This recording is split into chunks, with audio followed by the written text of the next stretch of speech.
¿Qué hola amigos? ¿Cómo están? Nosotros somos los Testigos de Marte. Tendrá usted un minutito para hablar de nuestro Señor y Salvador Marte y sus aventuras. Amigos, ¿cómo están? Bienvenidos a este segundo capítulo del año. Un aplauso, por favor, un aplauso.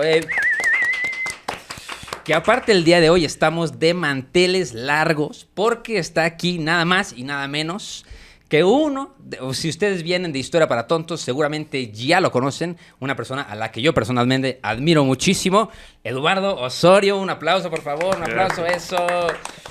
¿Qué tal, Edu? ¿Cómo estás? Nos sacamos el sombrero, Claro. nos sacamos la mitra, Gracias, yo de este lado, ¿no? Me pongo en el bolsillo. No, un gusto estar con ustedes. Qué buena onda estar con personalidades increíbles. Gracias por la invitación. No, y aparte, si ustedes son fans de Historia para Tontos, lo recordarán. De hecho, estábamos haciendo apenas el recuento en Año Nuevo. No, sí. Tú tienes como 4 de los capítulos favoritos de todas las personas que han escuchado caray. Historia para Tontos. Primero, has estado en el de La Gran Depresión, que es así favorito, creo que es el número 6 de todos los que tenemos. Bien. El número 3, que es el ¿El de... ¿Cuál? El Cid, ¿no? Tenemos el del Cid Campeador, no, el de La Divina Comedia, que es La así, Divina Comedia. fan favorite de todas las personas que también saliste en Mitología para Tontos. Entonces, Sí. ustedes saben que Edu es recurrente, también ya en Testigos de Marte. Qué padre que te tenemos el día de hoy. Qué buena onda. Y pues a manera de empezar, profe, ¿cómo estás, profe? No, yo muy bien, pues aquí saludando Como también a nuestro siempre. querido invitado. Eso. Aquí pues vamos a hablar de una super mega batalla porque las cosas que traemos puestas no son porque sí nada más, ¿eh? No son aleatorias. No, exacto. Apareció Napoleón por ahí. Así. ¿Cómo dice? Pero pues el día de hoy les tenemos la batalla de nada más y nada menos que de los Cuernos de Jatín. Exacto. Una gran batalla. A ver, un spoilercito.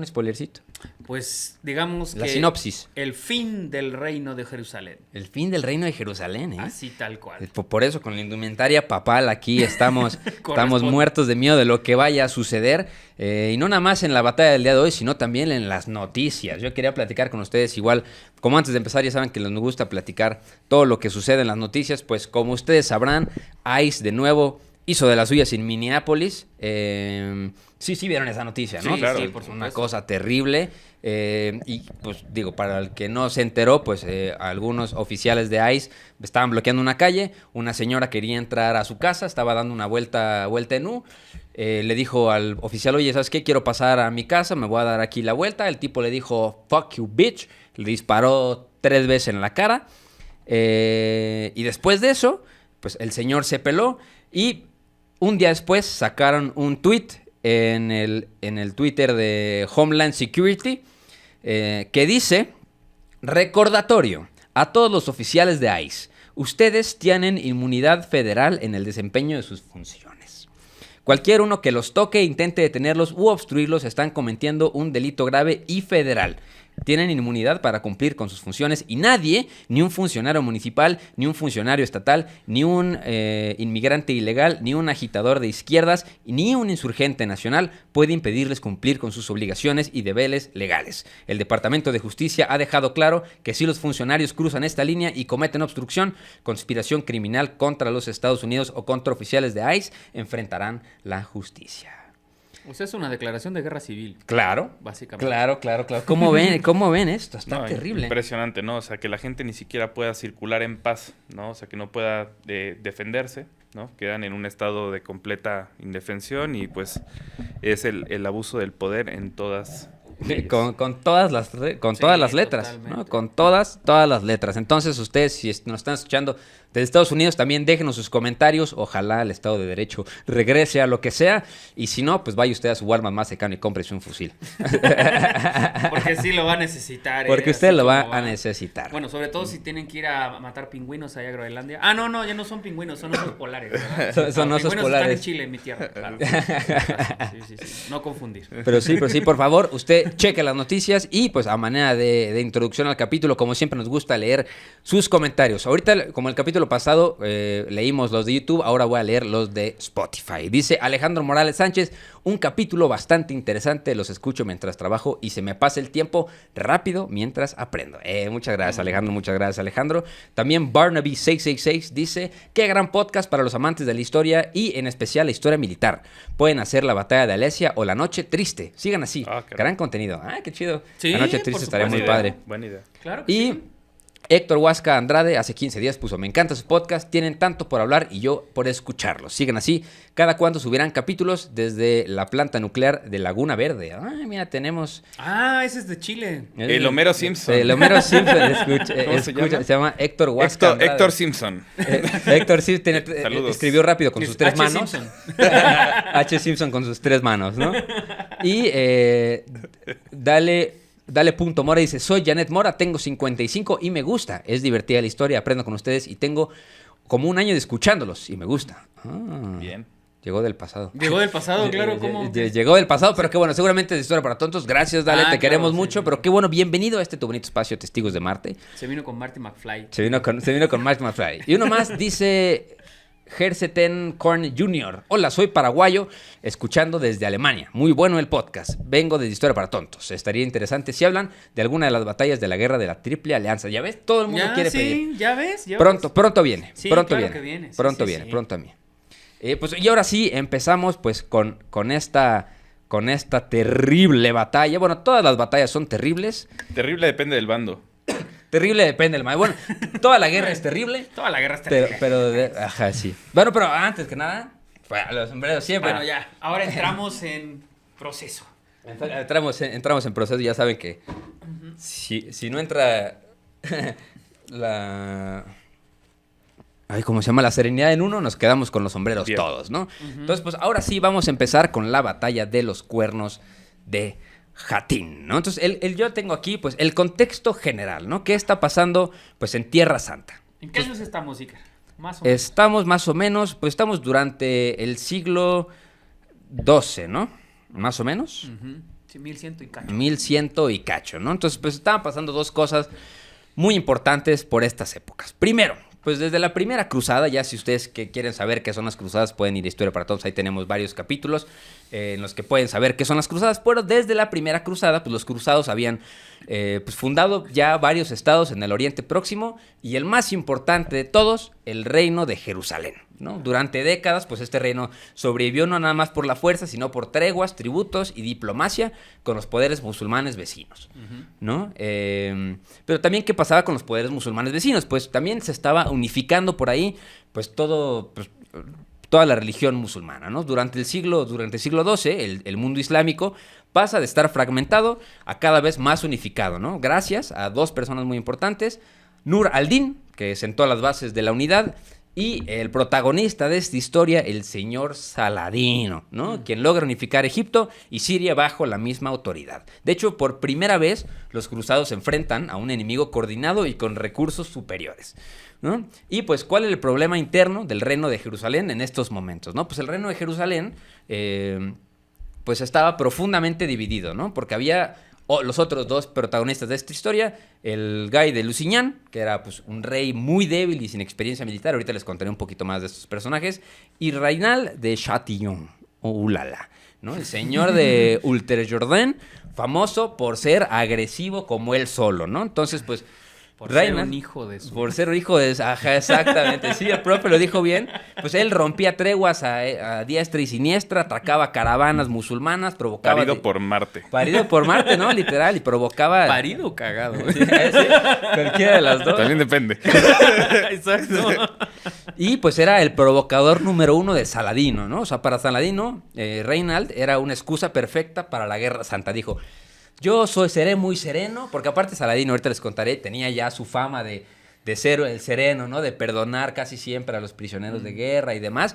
Con este cuate dijo, con este no, ¿no? Es nuestro, era su Zunzunegui, ¿no? Literal, ¿no? Entonces, pues ahora sí que en la provocación final, estamos hablando de 1186 y 1187, pues Reinald ataca una caravana que viajaba en el Cairo y Damasco, y de hecho incluso amenaza con atacar la Meca. Si hay algo que nadie ha hecho, es esta atrocidad. Entonces, pues Saladino ahí dice, ahora la bebes o la derramas, como decía el Ferraz.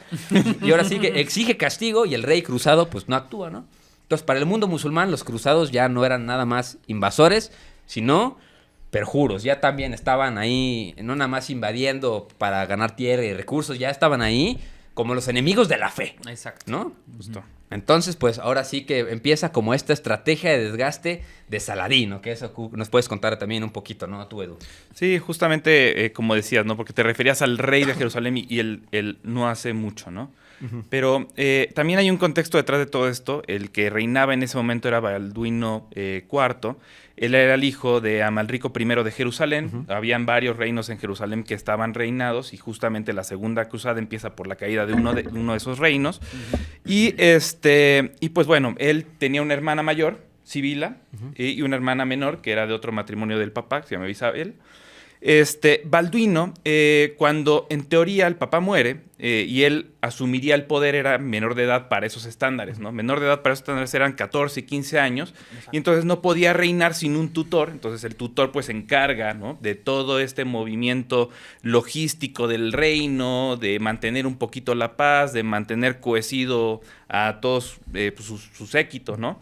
Y él a los 16 años, ya es una edad legal para ellos, donde él ya podía pues suceder el trono, pues él se encarga y empieza también él a reinar, ¿no?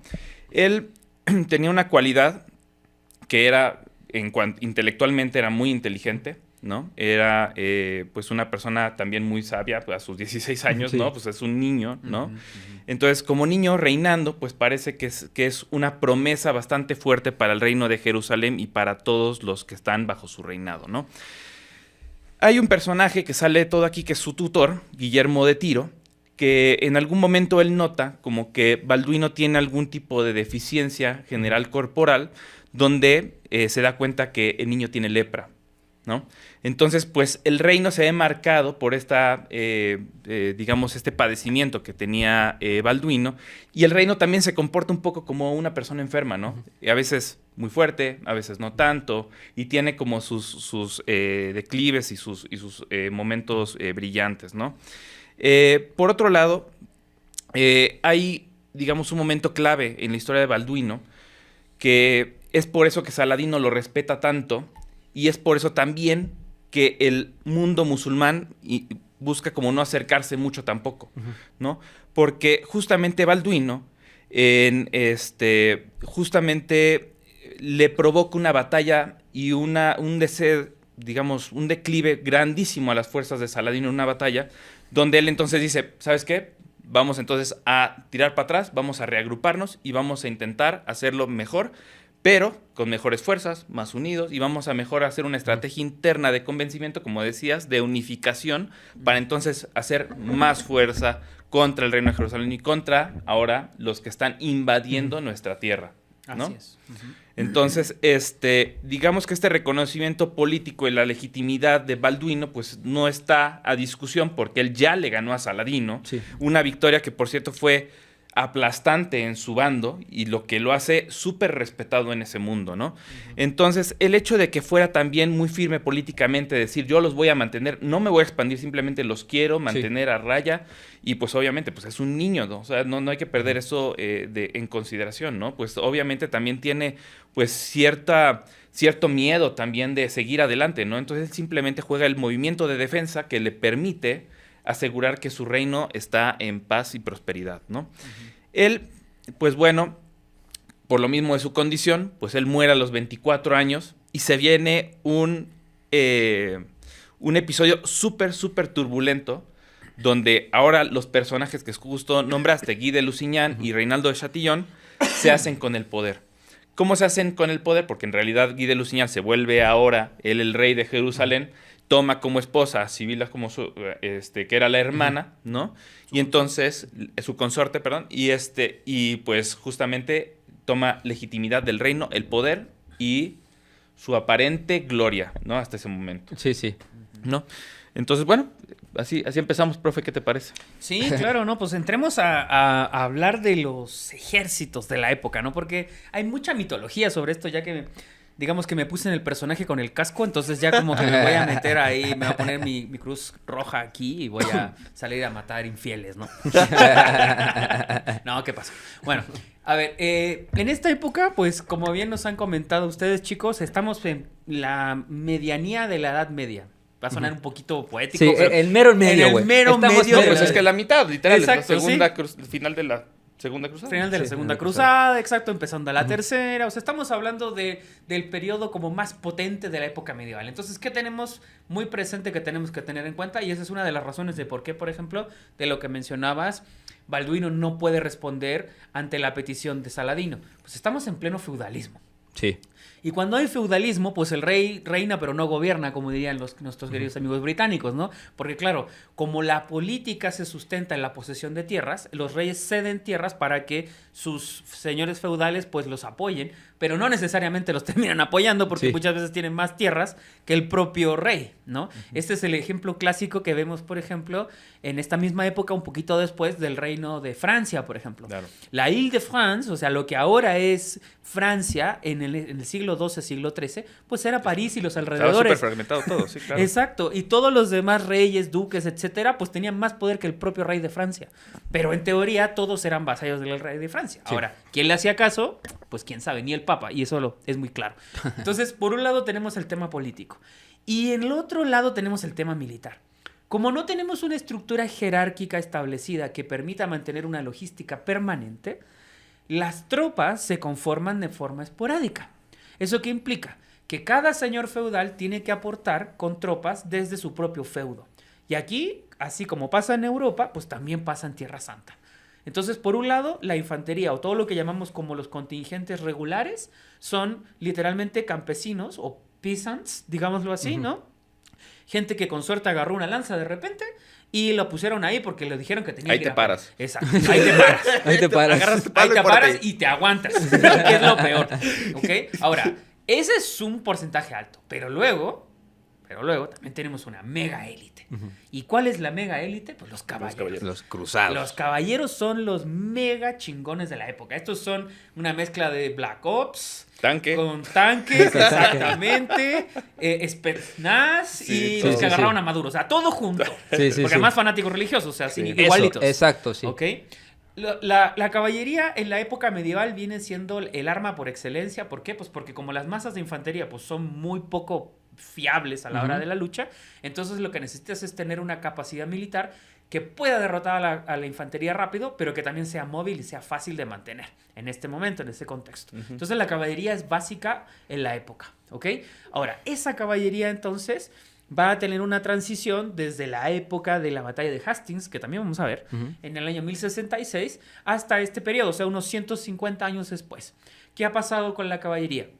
Los caballos están más potentes, pueden cargar más peso, y eso implica que los caballeros de la época ya van completamente metidos, Acorazados, ¿no? acorazados, sí, pero todavía no como los vamos a ver, por ejemplo, en la batalla, en las batallas de la Guerra de los 100 años, que Sí, son no, literalmente robots que caminan, literal, ¿eh? no se pueden Sí. ni flexionar, ¿no?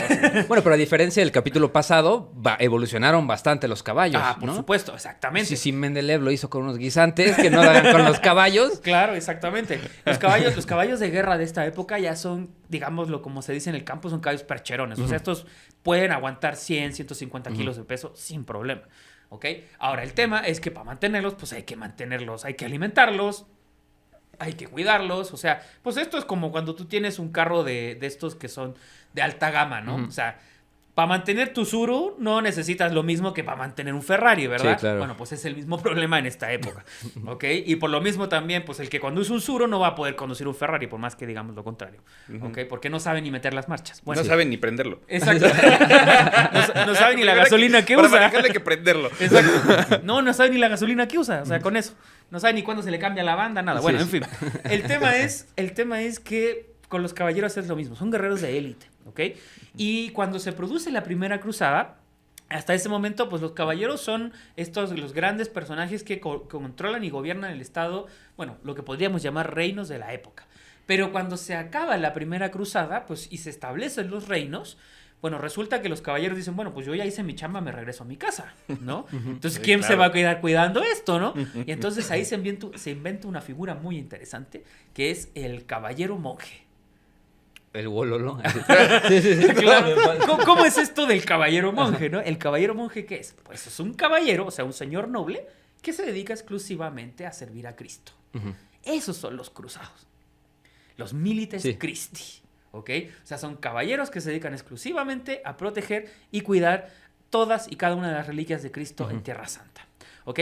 Al inicio de las cruzadas se les llamaba cruzado a cualquiera que se ponía una cruz roja en el pecho y que se Ya, iba para allá. sí, sí. Pero cuando termina la primera cruzada y se establecen los reinos, dijeron, bueno, aquí vamos a tener que hacer tropas permanentes para poder mantener sobre todo el camino a los peregrinos a salvo. Y entonces se van creando lo que se llaman las órdenes de caballeros cruzados, de las cuales las más famosas son la del hospital o los hospitalarios, que usaban un sobreveste, que significa que es como una especie de túnica que se ponía sobre la armadura de color negro con una cruz blanca. Ujú. Y la otra, que es la archiconocida y famosísima... El orden del Temple. Exactamente, el orden de los templarios, ¿no? Los famosos templarios que los han tratado desde místicos, promotores de la Sí, ¿cómo sí. se llama? Del mundo LGTBQ+, ¿no? Sí, De sí, sí. descubridores de América. O sea, pónganse a ver los Todos. videos de History Channel y les darán cuenta de que los templarios aparecen en todos En lados. todos lados, sí, sí. Bueno, ambos funcionan básicamente con ese principio. Somos militares, o sea, somos caballeros andantes, porque somos gente de familia noble, por supuesto. Nosotros sí nos bañamos y sí comemos bien, ¿no? Pero además vivimos en monasterios. Sí. Entonces es muy interesante porque estos monjes son caballeros que habitan en monasterios, que son literalmente viven en austeridad y todo el tema, son castos, Ujú. en la época es difícil, ¿ok? Si no lean el Decamerón, que son castos, que tienen que tener mucho cuidado con el tema de la alimentación, que cuando es el tema de la cuaresma no comen nada, o sea, son gente muy, muy Sí, sí. fanáticos religiosos. Si se juega en Dungeons and Dragons, un paladín. Exactamente. Un paladín que sirve, exactamente. ¿no? Es tal cual. Exactamente. Ese personaje. Y además, los monasterios donde ellos habitan también son salas de armas. Ujú. O sea, es muy chistoso. Tienes una celda donde rezas y luego cuando tienes que ir a la chamba, pues te vas a entrenar todo el día. Digamos que esa es la Sí. chamba, ¿no? Sí, sí. Entonces, estos personajes son órdenes, literalmente órdenes, lo más especializado de la época. Utilizan qué tipo de armamentos en la época. Utilizan lo que se llama el escudo cometa, que es un escudo que los cubre completamente desde aquí arriba, hasta un poquito más debajo de la barriga. ¿Por qué? Pues porque como van montados, los utilizan para poder cubrirse Sí. mientras van montados, ¿no? La lanza, que se usa para cargar, no para arrojar, para cargar. Y la espada, que es básicamente una representación más de la otra vez de la cruz de Cristo. De la que cruz lo- de Cristo, sí. Exacto, que la utilizan. La cota de malla, que en este momento la cota de malla es completa, ¿ok? Un casco que generalmente suele ser cónico o plano, Ujú. con un gran protector nasal, que les cubre casi toda la mitad aquí del tercio de la nariz. Y lo que se llama el sobreveste. ¿Qué es el sobreveste? Hasta ese momento la cota de malla se usaba con un gambesón, que es parecido como las playeras que nosotros estamos usando en este Ujú. momento, pero más acolchaditas. Ok. Que servía precisamente porque, no sé si en algún momento se han dado cuenta, pero si alguna vez jugaron americano, más o menos entienden el tema, ponerse un casco no simplemente significa ponerse algo que te proteja la cabeza. Ujú. Porque tú puedes tener, no sé, pues un casco de titanio, pero si no tiene acolchado te pegan y te duele igual, Sí. ¿no? Porque funciona como efecto campana. Entonces, para que un casco funcione, tiene que tener una cosa que te cubra, metálica o que te proteja, pero también un acolchado suficiente para que eso también Amortigue aguante el el golpe. golpe. Exactamente. ¿Ok? El gambesón servía para amortiguar la cota de malla. Ujú. El tema con el gambesón es que pues estamos en el desierto, en la Palestina, Sí, sí, sí. ¿ok?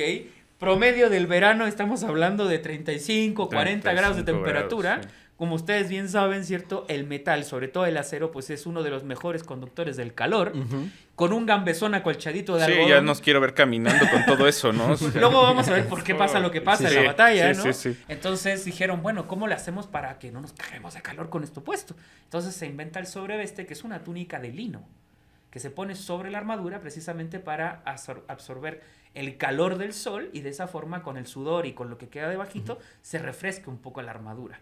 Y se utilizan colores, ¿cierto? Con el objetivo de los blasones o escudos de armas para poder identificarlos. Entonces, la máxima tecnología europea de la época está concentrada en los caballeros del periodo. Ahora, los guerreros islámicos, que generalmente nosotros los vemos como gente que anda usando arco y espadas curvas, están tanto o igual de apertrechados que los caballeros cristianos, con la diferencia de que ellos privilegian otro tipo de armaduras de protección. ¿En qué sentido? Los caballeros saben que para poder cubrirse y protegerse, pues tienen que cubrirse completamente porque pues ellos son los miembros de la nobleza. O sea, se muere uno de esos y te quedas sin una norma completa de familia, que puedes perder un título, ¿no? Los guerreros musulmanes saben que la protección es importante, pero también la agilidad es muy importante. Entonces, además que tienen mejores caballos que los cristianos, los caballos árabes hasta el día de hoy, según yo, no sé si ustedes lo creerán, pero son los caballos más bellos que existen. No, además los más veloces Exacto. también. Y para empezar, estaban acostumbrados al calor de ahí, los otros los trajeron de Europa. Exactamente. Estaban para otro tipo de propósito, pues. Sí, sí. Exactamente. Más veloces, aguantan mejor esas temperaturas y sobre todo tienen mejores jinetes. Mucho La mejor. verdad. Los árabes son unos jinetes increíbles hasta el día de hoy. ¿Ok? Entonces, claro, imagínenselo utilizando ese tipo de armas con esa capacidad táctica. Entonces, además, algo que no tienen los caballeros de la época, los cristianos, es que lo que tienen los guerreros islámicos, que es que tienen caballería montada.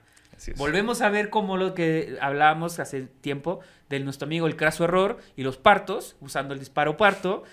La táctica de caballería Arquero y a arcos caballo. es muy, muy, muy efectiva, ¿ok? Y los árabes la usan en masa. Entonces, esa es como la descripción, digámoslo así, en términos muy, muy reducida de cómo son las fuerzas militares que se van a enfrentar en los cuernos de Hatín. Los cuernos de Hatín. Yo tengo aquí también antes para así como a manera de introducción también, un poquito sobre, para que también entiendan, igual que el capítulo pasado, que estas guerras también forman parte, no nada más así de, bueno, vamos a tratar de conquistar Tierra Santa, sino también son guerras personales de los protagonistas, ¿no? Yo les quiero contar un poquito sobre quién es Saladino y quién eran el Guy de Lusignan y quién era Reinald de Chatillon, ¿no? El Guy. El Guy, ¿no? Bueno, El Guy. Pero bueno, ¿quién es Saladino, no? Pues Saladino nace en 1137 en Tikrit, que lo que hoy es Irak, Yo ¿no? pensé que iba a decir Tijuana.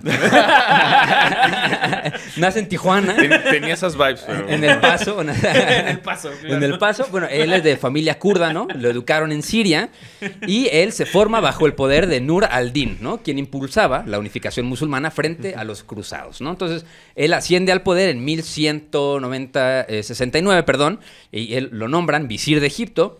En 1171 abole el califato fatimí y devuelve a Egipto al Islam suní, ¿no? Y tras la muerte de Nur al-Din, unifica Egipto y Siria, fundando así la dinastía ayubí, ¿no? De hecho, ¿pero por qué era tan famoso? Porque él tenía un código moral y de reputación bastante, o sea, a rajatabla, ¿no? O sea, Saladino se volvió legendario, incluso entre sus enemigos, ¿no? Porque no ejecutó prisioneros indiscriminadamente, cumplía treguas, ¿no? Que eso casi no pasaba en la guerra, ¿no? Salvo provocaciones, que ahorita les contaremos cómo terminó esta de aquí. Y, de hecho, muestra mucho respeto hacia los líderes cristianos, ¿no? O sea, de hecho, durante la Tercera Cruzada se enfrenta contra, spoilercito ya después, contra Ricardo Corazón de León.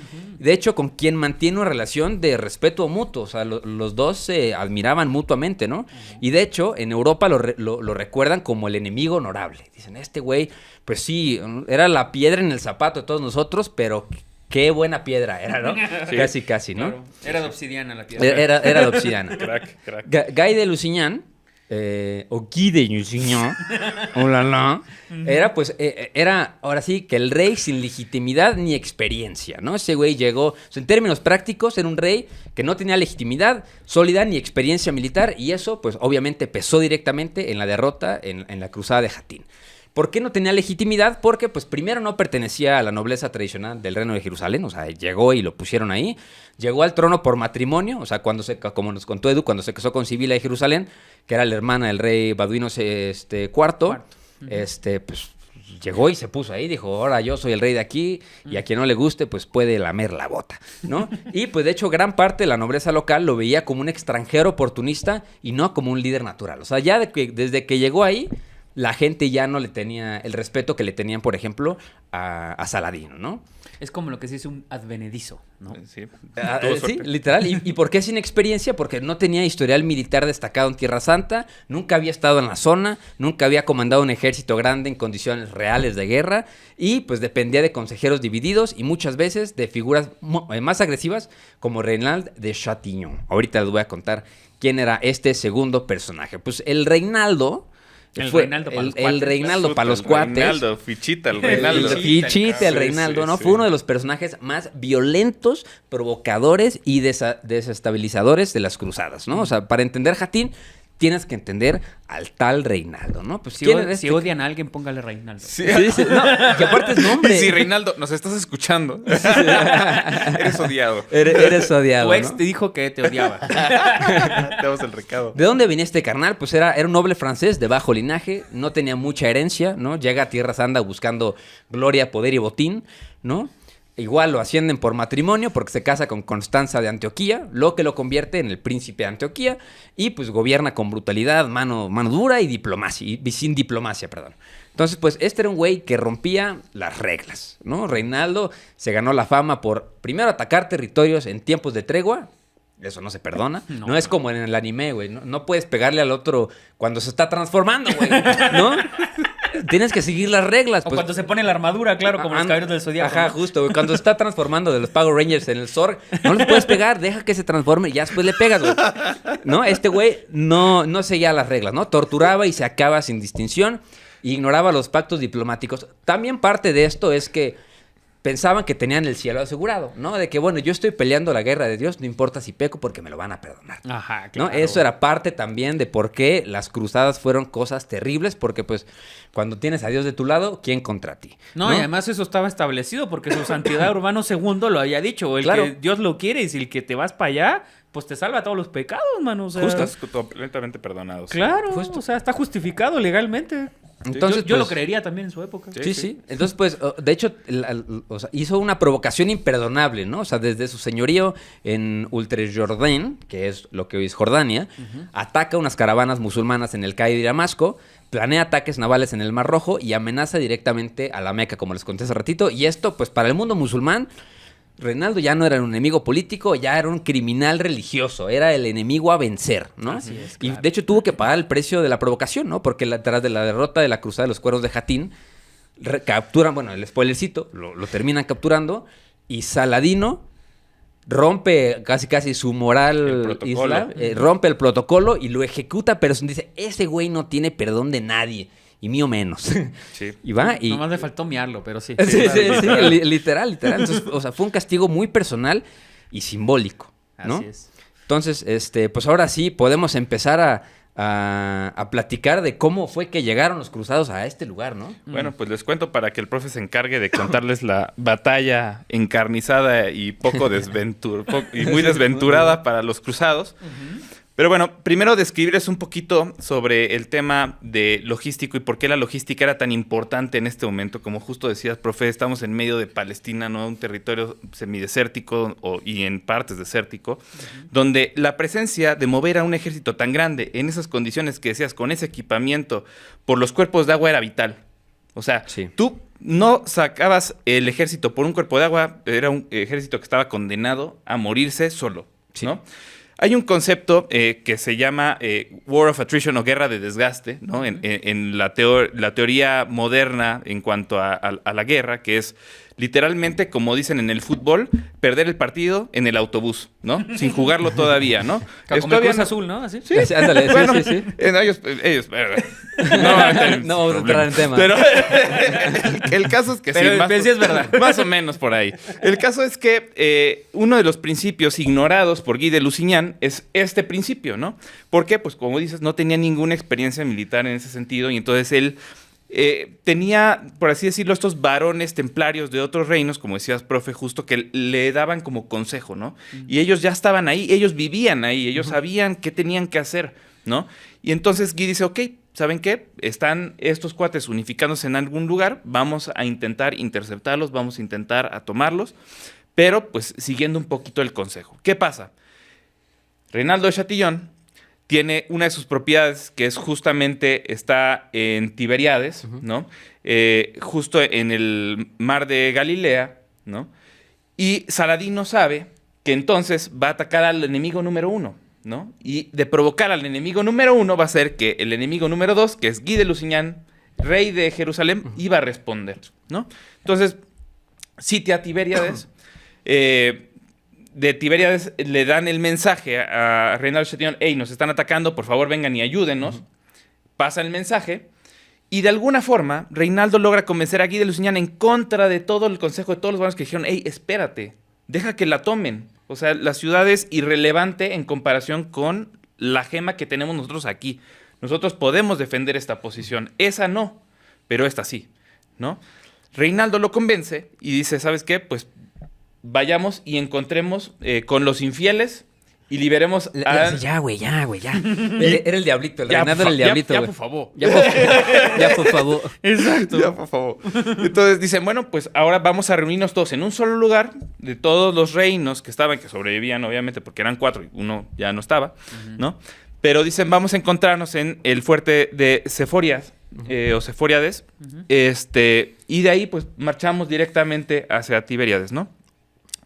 En el momento en que se encuentran ahí, empiezan, digamos que los desabruptos, porque, pues obviamente, pues él no estaba preparado para ese tipo de marchas, no estaba, ni siquiera era una buena idea verse en ese lugar, ¿no? Estaba lejos de los otros reinos, los otros tuvieron que haber caminado semanas para llegar ahí, ¿no? La batalla en sí tuvo como fecha un julio, ¿no? Entonces... Comienzos de julio, de hecho. Pues un verano así que dices... Igual esperarse no hubiera sido tan mala idea, ¿no? Pero, pues les gana, te digo, este fervor, ¿no? De querer ir y liberar a su gente, ¿no? Entonces salen de Seforiades, ¿no? Y empiezan esta marcha directamente hacia Tiberíades. ¿Qué pasa? Que hay diferentes cuerpos de agua en el camino, ¿no? Pero muy pequeños para poder abastecer un ejército de ese tamaño que ya tenían, ¿no? En algún momento, pues puedes describir un poquito más sobre los números, pero sí eran unos números también impresionantes, ¿no? Pero abastecer un ejército tan grande, pues sí requiere un cuerpo de agua grande, o sea, no puedes abastecerte en un oasis, o sea, literal, con los puros caballos que abasteces ahí, listo. Ya ¿no? se acabó el agua, Sí, claro, o sea, no vale la pena, ¿no? Entonces, ellos establecen, ¿no? Que van a empezar a abarcar los cuerpos de agua grande para abastecer a su ejército. ¿Qué pasa? Que Saladino, sabiendo este tipo de cuestión, y él siendo pues mucho más preparado, mucho más inteligente, teniendo un ejército también más veloz, dice: voy a bloquear los cuerpos de agua y los voy a emboscar cada vez que se acerquen a uno, para que tengan que desviarse y desviarse y desviarse para que lleguen a una posición desfavorable para ellos, ¿no? Entonces, ¿qué hacen? Que mientras está la marcha, él empieza con una parte de su ejército que le llaman los turcopolos.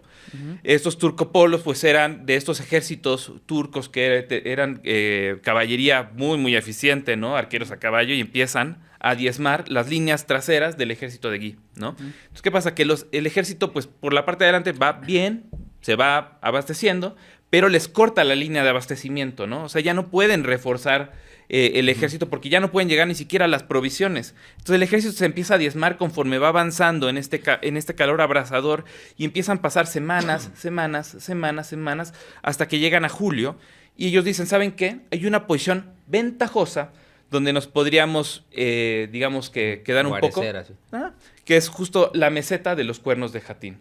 Entonces ellos empiezan a abarcar ahí porque la idea principal era un poquito de romper el sitio de alguna forma para abastecer el ejército por alguna línea y pues prepararse un poquito mejor para la batalla, digamos, decisiva, ¿no? Entonces ellos acampan ahí y, profe...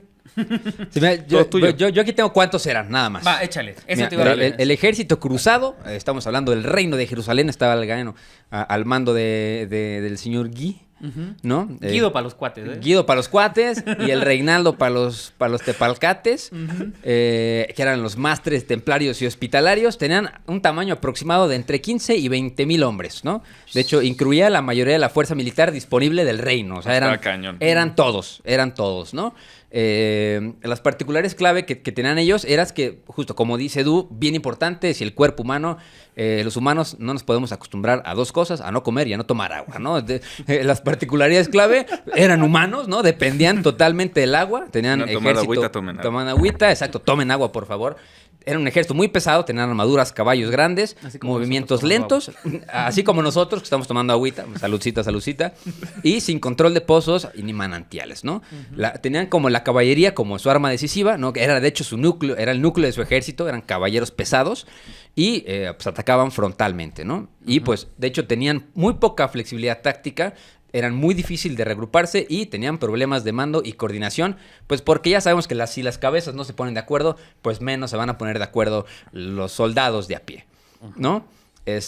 Acoso constante, falta de agua y marchas bajo el sol. Y del lado musulmán, del ejército ayubí, estaban al mando, comandados por el señor Saladín, ¿no? Nada más y nada menos. Y ellos tenían de 25 a 30,000 hombres. Eso está increíble, es como en una esquina. Y en una esquina, exacto, y en otra esquina el señor Saladino con 30,000 pelados. Y ahí sí, como dice el profe, pues ellos tenían movilidad total, ¿no? Traían sus tropas ligeras, su caballería rápida y sus arqueros montados, ¿no? De hecho, ellos eran los que controlaban el ritmo, la distancia y el terreno de todo lo que les vamos a platicar hoy en día, ¿no? Justo, como dice Edu, empezaron la guerra del desgaste y el uso inteligente del terreno, ¿no? Controlaban las fuentes del agua, el encierro del enemigo entre colinas y el ataque cuando el rival estaba exhausto. Entonces, pues, esos son los dos poderes que se enfrentaron en esta batalla. O sea, esos son los datos y yo tengo otros datos. No es cierto. Bueno, y agregar una cosa. Los cruzados tenían esa cantidad de tropas, pero además tenían, ¿cómo decirlo? Algo que en Age of Empires se usa mucho. Las reliquias. Tenían la Veracruz. Tenían la Veracruz, güey. Tenían la Veracruz. Tenían la sangre de Cristo como exacto. nosotros. Salud, chicos. Salud, la sangre de Cristo. La sangre de Cristo. La sangre de Cristo. La sangre de Cristo. Tenían la Veracruz de su lado. Entonces, claro, tienes la Veracruz de tu lado, no te puede ir mal. No, pues, claro. Claso error. Bueno, Claso error. otra vez. Bueno, el tema es, como bien nos estaba explicando Edu y también el buen Iker, es que tenemos las tropas cristianas avanzando en dirección a Tiberíades. Les suena el nombre Tiberíades porque, claro, el lago de Tiberíades es donde se supone que ocurrieron muchos de los milagros de Cristo unos siglos anteriormente. Entonces, literalmente es como dicen en inglés, estamos en Holy Land, estamos en la Tierra Santa, ¿no? Séforis se supone que es un poblado en ese momento, bueno, ya no en ese momento, siglos anteriores, que había sido una población romana que se había construido como un objetivo de fortaleza para controlar todo lo que esa zona era lo que hasta ese momento se llamaba Galilea, que es la zona norte de lo que es actualmente Palestina, ¿ok? Y se llama Palestina. Bueno, y entonces, en esa región, directamente, entre Séforis y Tiberíades, la ciudad de Tiberíades, donde está el lago de Tiberíades, el camino más o menos es bastante tortuoso porque son, por un lado, montañas y también desiertos, ¿ok? Y como bien nos estaba explicando Edu, el problema es principalmente el control de los pozos de agua. Habían 3 pozos de agua en el camino para llegar hasta Tiberíades. ¿Dónde está el problema? Que 2 de esos o tenían muy poca agua o estaban casi secos, porque claro, es julio. Sí.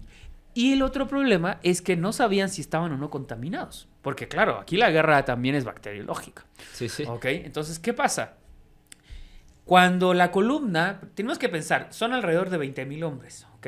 Eso implica entonces que en términos matemáticos es una columna de alrededor de entre 8 o 10 kilómetros de largo, ¿ok? Órale. Y estamos hablando de un periodo, como lo digo siempre, pero voy a volver a decir, aquí no hay WhatsApp, no hay teléfono, no hay SMS, no hay nada. GPS, nada. O sea, con suerte tú estás viendo a tu cuate que está al lado tuyo si es que no se cae por el calor, ¿no?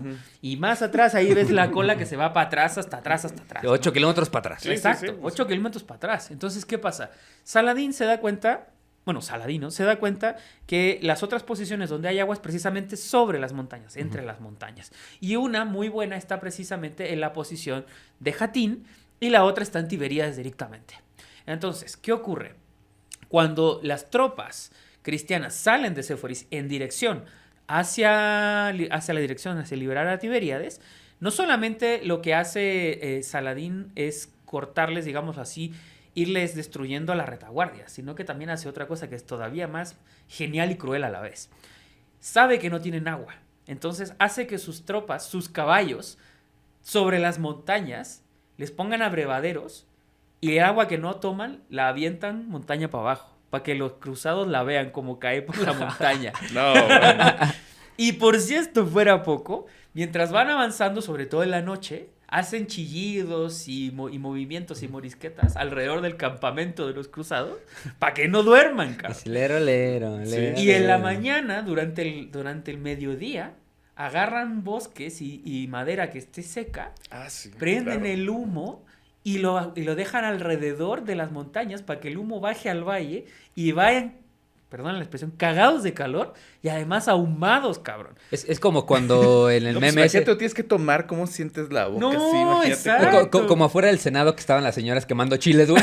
Así, echando el humo de los chiles para adentro para el pobre policía que estaba ahí así cuidando la puerta. Así. No, No, pero, qué tortura. pero deja eso, o sea, acuérdense lo que les expliqué del tema del gambesón, de la armadura. Ujú. O sea, yo pienso en el caballero de la época, pues sí, lo está pasando. Y el caballito, mano. Sí, y el cabo Que es está que... el caballito que está aguantando al otro güey que está arriba de él. Ujú. Sí, claro. ¿Qué tiene el pobre caballo ahí para aguantar eso? ¿No? Bueno, el tema es que entonces ya llega un momento en que justo antes de ya, digamos, directamente definir, o sea, empezar la batalla, llegan al último día de marcha de campamento y otra vez se reúne el consejo, ¿no? Y el consejo dice, bueno, ¿qué hacemos? Vámonos a Tiberíades, cabrón. O sea, el gran enemigo de Reinald, que es, lo mencionaste, este señor de Antioquía, no me puedo acordar el nombre, Ujú. Ahorita le lo busco. dice, oye, pues ya, está aquí a, ¿qué? Guillermo, ¿no? Creo que es Guillermo. Ajá, Guillermo, sí, algo así. Creo que Guillermo es de Antioquía. Guillermo de Tiro, exacto. Le dice, oye, ya, pues estamos aquí a 4 o 5 kilómetros de Tiberíades, pues vámonos a Tiberíades, ¿no? Y Reinaldo le dice, no, espérate. Ahora resulta que se va a poner prudente Reinaldo. Dice, no, espérate. ¿Por qué no mejor nos vamos a la posición de Jatín, que está en estas montañas en medio? Porque ahí hay un pozo muy chido. Y mejor tomamos agua, llevamos a todas las tropas. Fíjense la estupidez cuando les voy a escribir después. Tomamos agua ahí y luego rodeamos Tiberíades por detrás. ¿Ok? Estuviste una semana, como bien nos contaste, viendo cómo te iban matando tu retaguardia, cómo te iban poniendo humo, cómo te iban tirando el agua desde las montañas. O sea, Se burlan de tilos. exacto. O sea, es evidente que las tropas de Saladino están por todas partes rodeándote, pero tú quieres ir a las montañas a sacar agua, mano, ¿no? ¿Por qué no? Claro. Qué malo puede pasar, te van ¿no? a Casi no dejar, estamos ¿no? cansados como para subir, ¿no? Exacto. Y en pleno julio. Sí, no. No, pues, ¿quién creen ustedes que le dio la razón? Pues claro, a Reinaldo de Chatín. Palermo. Reinaldo dice, Claro, todo el mundo "Simón, dice, no, Simón". queremos agua, Bueno, pues vamos a buscar el agua. ¿Quién estaba a los pozos? A que no adivines. A que no adivine. Hola. El Saladín. ¿Qué pasó, chavos? Vienen por este Vienen por el agüita. Ah, pues no se las voy a dejar. Y los reciben con una lluvia de flechas. Y empiezan a caer las flechas. desde ¿Querían los lluvia? Sí. Claro, y esto es lo más cagado, porque uno piensa que aquí lo que hicieron los ejércitos cruzados fue, no, se formó la infantería en el centro, la caballería, No. nada, mano, está la columna adelante, obviamente los señores ahí adelante, y empiezan a pegarle, a tratar de buscar a estos caballos que están disparándoles de espaldas, avanzando, y los caballos agotados. Si están cargando durante semanas ese peso enorme con ese calor insoportable, imagínate el pobre caballo y más encima en una subida. pendiente de 30, 40 grados No, subiendo por el cerro. O sea, no. Y las tropas de Saladino en el borde de la montaña, por otro lado, rodeándolos uno a uno. Los fueron matando como moscas, Ujú. ¿no? Y claro, primero está la caballería y trata de aguantar y después ya no puede. Entonces después llega la infantería. Y cuando llega la infantería completa, Saladino cierra la trampa. Y dicen, bueno, perfecto, tengo a la caballería de arqueros aquí adelante, aguantándolos en las montañas. ¿Y dónde está mi infantería? ¿Dónde está la otra caballería que tengo, la caballería pesada? Pues la pone por detrás, donde está la infantería que viene cansada. Y la hace avanzar por la montaña hacia arriba. Y entonces es un sándwich, pero de lo peor. Sí, sí. Porque la caballería pesada, sumamente alimentada, con agua, todo, la carga a una velocidad, imagínense, 30, 40 kilómetros por hora. No, güey. Un caballo que pesa, porque no se vaya a enojar el suscriptor otra vez, estos caballos como 300, Sí, 350, 300, 350 kilos, ¿no? Avanzando con una lanza en ristre, así. Arrasaron todo para arriba. Y después, por si acaso, porque si alguien había quedado vivo, pues la infantería del propio Saladino también empezó a rematar a los que quedaban. Y así fueron cayendo durante horas y horas y horas y horas y horas. Hasta que finalmente los que van a quedar vivos son Reinaldo, Guy, 2 o 3 caballeros más y... Y alguien muy importante que es Baelian. Ah, bueno, el famoso Baelian de Ibelin, ¿no? Pero bueno, a lo que voy yo es que el ejército cruzado en su totalidad queda completamente diezmado. O sea, sí, de los 20,000 hombres que entran en Hattin, quedarán 1,000, 2,000. ¡Órale! Sí, además me gustaría destacar que justamente la estrategia que estás diciendo, después la terminan bautizando como Kill Zone. O sea, el principio de zona de muerte fue a través de esta batalla. O sea, no se habían, o sea, nunca aprovechado el sitio geográfico de tal forma de que haces que todo caiga una trampa de nivel 360. O sea, no había a dónde escapar. Es una experiencia inmersiva. Sí, no había de dónde escapar. O sea, no podían escapar. O sea... No. Bueno, pero también los dejaron venir. Es que ese es el tema. Los dejaron ir. ¿Cómo le haces caso a este personaje que además había provocado toda la guerra y había hecho todo eso? O sea, no. Y ahí acuñaron el término sándwich cristiano. Sí. No, bueno, y es interesante porque justamente después de que terminan estos cautivos, algunos los hacen prisioneros, que fueron los foot soldiers ahí, los menos culpables estaban ahí nada más porque alguien les dijo que estuviera, pues los toman como esclavos y órale, ahora nos vamos para el otro lado a que sirvas a tu nuevo señor, ¿no? A los templarios y a todas las órdenes los ejecutaron. Cuello. Y a los que fueron nobles, pues los mantuvieron, ¿no? Menos... Al Reinaldo, ¿no? Menos al don Reinaldo, que sí se lo dejaron sin cabeza. Y un detalle... Es bien trágica esa muerte, ¿eh? Sí. Sí, bueno, Dale. relata mucho... Bueno, se ve en la película esta de Ridley Scott. Bueno, cuando Ridley Scott hacía películas buenas. Yeah. Que básicamente se supone que los tiene ahí a todos prisioneros, ¿no? Y entonces, como Saladino es una persona, pues es casi un estoico, ¿no? Sí.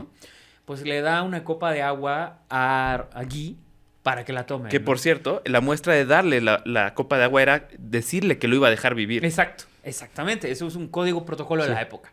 Y Guy, altivo, lo que hace es que le da la copa, pero se la da a Reinaldo. Ya. Así como dando a entender, yo no quiero tu clemencia, ¿no? Ya. Y Reinaldo, que es un bruto, ¿qué hace? Pues agarra la copa y se la toma, ¿no? Y entonces el árabe, el Saladino, lo mira asombrado y lo mira con desprecio. O sea, dice, la copa no era para ti. Y el tipo dice, no, pero tengo calor, ¿no? Sí. Dice, ¡fua! Y le corta la cabeza directamente y lo queda mirando allí y le dice, un rey no mata a otro rey. ¿No aprendiste eso de otro gran rey? Sí. Exactamente. Exactamente. Por andar profanando acuerdos sagrados, ¿no? Ajá, Eso le pasa, exacto, pues, sí. Perdón que te interrumpí. No, y justamente porque ahora dices, bueno, ¿ahora qué pasa, no? O sea, ya pues, quedaron sin ejército, Claro, sí. echaron a todos, capturan al rey, matan o sea, se quedan con todos los nobles ahí. Pues, ¿qué pasa después? Pues dice, listo, tengo camino y vía libre para capturar Jerusalén y terminar con todo esto, ¿no? ¿Qué pasa? Que mientras están ahí todos los nobles desplegados, hay uno que le dice, oye, ¿sabes qué? Al menos danos la oportunidad de defendernos, ¿no? Justo Baelian de Ibelin dice, dame la oportunidad de defender y preparar mi defensa contra ti. El otro tipo dice, a ver, o sea, yo tengo 20,000, 30,000 soldados y lo que pueda llegar a quedar ahí, porque pues recordemos lo que dices, no había comunicación. Entonces, del otro lado, pues no sabían lo que había pasado. Simplemente en llega Europa, así de que ojalá le esté yendo bien a Miki. Pues sí. Entonces llega este tipo solo y dice, pues, ¿qué creen? Pues no queda nadie más que yo. Vengo a preparar la defensa del sitio de Jerusalén. Y tenemos... no sé, días para preparar esto, ¿no? Entonces, una semana, creo. Sí, pues, o sea, con 2,000 soldados, o sea, piensan que van a pues, sostener el sitio de 20, 30,000 soldados. ¿Qué pasa? Que la verdad es que tipo, muy, muy inteligente también, dice, pues vamos a implementar varios mecanismos de defensa de la ciudad para optimizar de la mejor manera y que estos tipos no se acerquen. ¿Qué empieza a hacer Saladino? Que empieza como a atacar la ciudad en diferentes sectores para irla desgastando, porque él dice... inteligentemente, no voy a destruir la ciudad de que voy a después ocupar. Sí, claro, es mía. Entonces quería hacer el menor daño posible a la ciudad para que entonces se la quedara y tuviera la oportunidad de defenderse para un futuro ataque, para un futuro contraataque, ¿no? Entonces empieza a utilizar algo que en guerra moderna fue interesante después que se utilizaran, pero fueron los famosos zapadores, ¿no? Ujú. Zapadores son este tipo de personaje pues muy especializado, como una especie de ingeniero, ¿no? Que empieza a identificar puntos débiles en cuanto a la estructura y que dice, mira, a lo mejor y si echamos estos tabiques, pues a lo mejor y se cae ese pedacito nada más y pues por ahí entramos, ¿no? Lo que pasa es que entran por una torre, ¿no? Que es la que ven un poquito más frágil y empiezan a distraer a las defensas por otros lados para mientras tanto en las noches pues empezar a hacer huecos debajo de las murallas para que simplemente se venciera y que la reconstrucción también fuera más sencilla. ¿Qué pasa? Que se empieza a complicar porque Beylan empieza a anticipar estos movimientos y dice, sabes que ya bombardeen esa cosa, ¿no? Sí, se empiezan los bombardeos incesantes sobre la ciudad, hasta que por fin cae, ¿no? ¿Qué pasa? Que pues la ciudad se rinde, ¿no? Después de X días. Y dicen, bueno, pues Beylan, gracias por defender la ciudad, pero pues te voy a dejar vivir. Sí, es sí. una persona muy honorable, lo que tú decías, ¿no? Justamente pues él era así, ¿no? Entonces lo deja vivir, pero les hace pagar a todos los que querían salir de la ciudad y que fueran cristianos, les hace pagar un impuesto por salir, ¿no? Y la gente que obviamente no tenía dinero para pagar su escape, pues tenían que hacer como colectas. Sí, sí, Como para que- la tanda, güey. Sí, pues empezaron a hacer como vaquitas, ¿no? Para empezar a que la gente pudiera escapar de la ciudad sin que fueran pues asesinados, ¿no? Asesinados, claro. Exacto. Entonces, bueno, pues así acaba Saladino en control de Jerusalén y dando por terminada la Segunda Cruzada. La Segunda Cruzada. Sí, y ahí es cuando ya por fin los cruzados dejan de ser, bueno, más bien no dejan de ser porque nunca lo fueron, pero dejan de verse como invencibles, ¿no? Así de que, güey, al final al cruzado no lo acompañó, no lo acompañó el Señor Jesucristo, ¿no? Porque justo, seguramente el que trató de defender la ciudad tenía su fe, ¿no? Tenía su fe incesante, decía, bueno, a lo mejor sí somos 2000, pero nos ayuda a Dios. Y Saladino dice, sí, pero paga mi impuesto. No, y además porque lo que hacen con la Veracruz es que la atan de cabeza, ¿no? Ujú. A no me acuerdo qué, y la mandan de regreso. O sea, es decir, pues, ahora, No nos interesa. Sí, ¿de qué? ¿esto qué? No les ayudó en nada y además está de cabeza. ¿Les suena? Ajá, sí, sí, sí. Entonces, Órale, súper insulto. Claro, pero es que también el Reinaldo se la había ganado, o sea, Sí, también... sí, sí. Ay, ¿Qué esperan? ¿Qué esperan? ¿Qué esperas? Claro. No, y lo más interesante también en esta situación es que, bueno, Beylan no solamente defiende la ciudad, creo que como una semana y media, que para la época no, es un muchísimo montón. Sí, sí. sino que también la posibilidad de huir de la ciudad no solamente fue como porque Alá es grande, como digan los árabes, sino porque en los pactos que están haciendo constantemente le dicen un día, a ver, bueno, ¿qué necesitas para que la ciudad se rinda, no? Y le dicen, no, pues quiero sacar a la gente de aquí. Pero yo no voy a dejar que la gente salga de aquí, pues porque son todos enemigos de mi religión y los quiero matar Nada a se todos. asegura que Van no a los regresar, güey. Ajá, exacto. Y entonces Belial le dice, bueno, o nos deja salir o yo destruyo todos los lugares santos que hay dentro de esta iglesia y de toda esta ciudad. Elige. Y entonces el tipo es como, ¿serías capaz de hacer eso? Sí. Eso y más. Sí, Y fue como, bueno, ok, ya, los dejo salir. Pero me ceden la ciudad. Sí, te cedemos la ciudad. Pero nos deja salir. Sí. Y de esa forma fue que lograron salir. Porque tampoco iban a salir por las puras buenas. Sí, ¿no? Y fueron 90 años después que se volvió a manos musulmanas, Así es. ¿no? O sea, después de casi 90 años, por fin regresó Jerusalén a manos musulmanas, ¿no? Ujú. Y ahí es como cambia justo la percepción en la Guerra Santa, ¿no? O sea, ya después de Jatín, te digo, los cruzados dejaron de verse como inservibles. El mundo musulmán vio posible ya expulsarlos definitivamente, ya por fin el yugo de la zona, de que ya por fin ya sacamos a los cristianos que tenían aquí tanto tiempo, ¿no? Y también Saladino se convierte pues como en este hito, ¿no? El símbolo de la unidad islámica. Entonces, o sea, también aquí es como, si ustedes pueden también tomar algo de aprendizaje de esta batalla, es de que Jatín fue tanto militar como psicológica.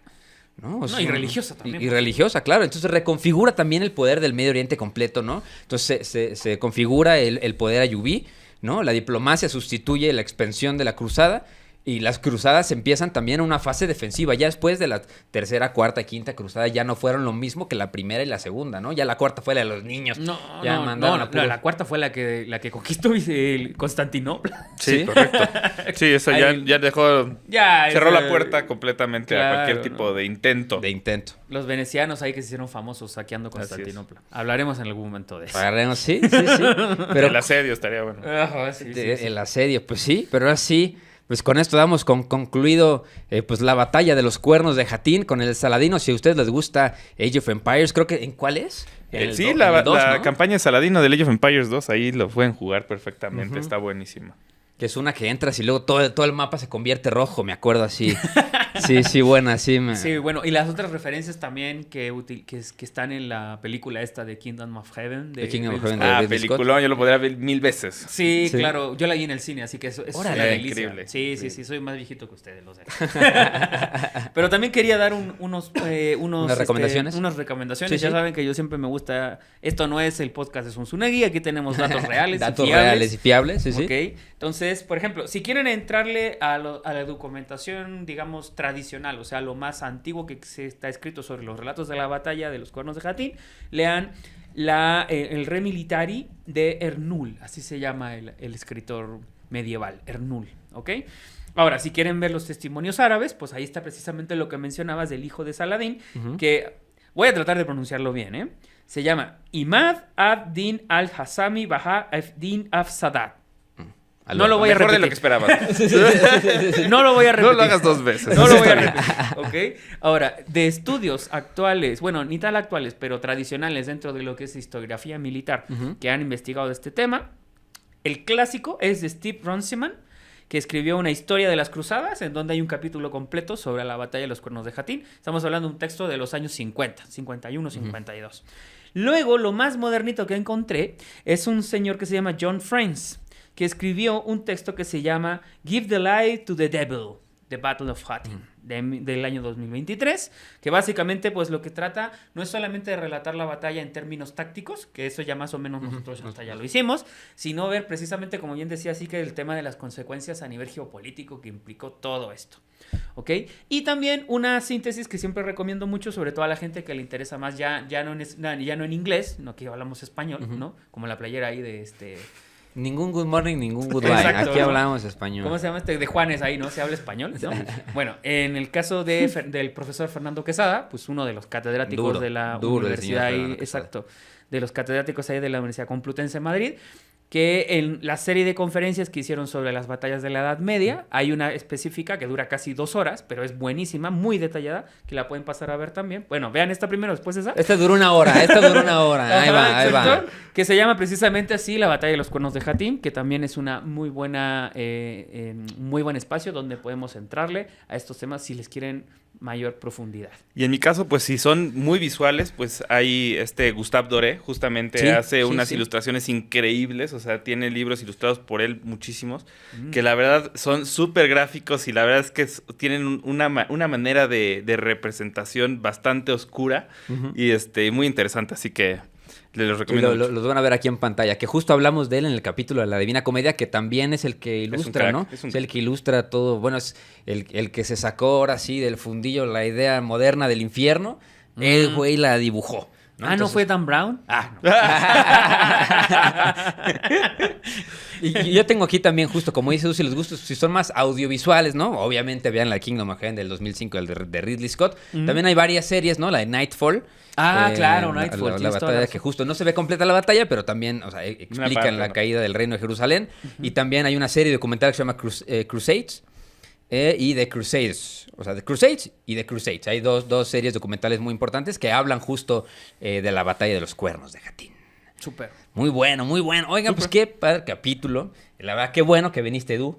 Gracias, ¿Verdad? estuvo Bienvenido, increíble. bienvenido siempre. Ojalá no sea la última. Porque los capítulos en los que estás en Historia para Tontos siempre son de los favoritos, casi siempre. Entonces, qué bueno que viniste. Te agradezco mucho tu participación aquí. Por favor, déjenos en los comentarios Gracias, profe, gracias. No, ¿de qué? Gracias por Gracias, venir, son unos de verdad. cracks, son unos Vas a cracks. venir más seguido. Son vas unos a ver. cracks. Sí, nosotros muy, muy emocionados de seguir haciendo, ahora sí que contenido para todos ustedes. Déjenos en los comentarios, pues, qué batallas quieren, si quieren de la Edad Media, de la Edad Moderna. También estaría padre ya empezar a hablar alguna más para acá, ¿no? Así No, de- sí, ya vamos a entrarle al siglo XX, no te preocupes. Y Bien. el siglo XIX también. Hay unas batallas ahí muy padres. Sí. Por ejemplo, la batalla de Sedán, alguien que mencionaba la batalla de Verdún, Ujú. el Somme. El Somme. Y yo sí quiero entrarle a Stalingrado pronto. No, sí, esa es la batalla. Ahí sí te invitamos si Sí, quieres. sí, ¿eh? sí, sí. Ahí sí Qué nos vamos a bárbaro. poner... Ahí esa- podemos hacer un bárbaro. crossover, yo creo. Ahí estaría padre, ¿no? Nos traemos unos Kalashnikovs, unos sombreros así como ese de allá. Y un vodka. Y un vodka. Ese día, Para el frío, ¿no? un Sí, vodka se para el antojó frío. del otro lado de la cámara. Sí. Del otro lado de la cámara se antojó un Sí, vodka. nuestra querida Yodo aquí nos está diciendo, sí, yo apruebo eso. Sí, el día de hoy estamos tomando la sangre de Cristo y ya será, Sí, en sí, la sí. Stalingrado nos tocará... La sangre de la revolución. La sangre de la revolución, exactamente, ¿no? Depende cuál. Decirlo mexicano, un tequilita. También, claro que sí. Amigos, acuérdense que los queremos mucho y salve Marte. Salve Marte. Saludo romano. No ese no. Ese no. Este. Este. Este. Adiós. Adiós, mucho, bye bye.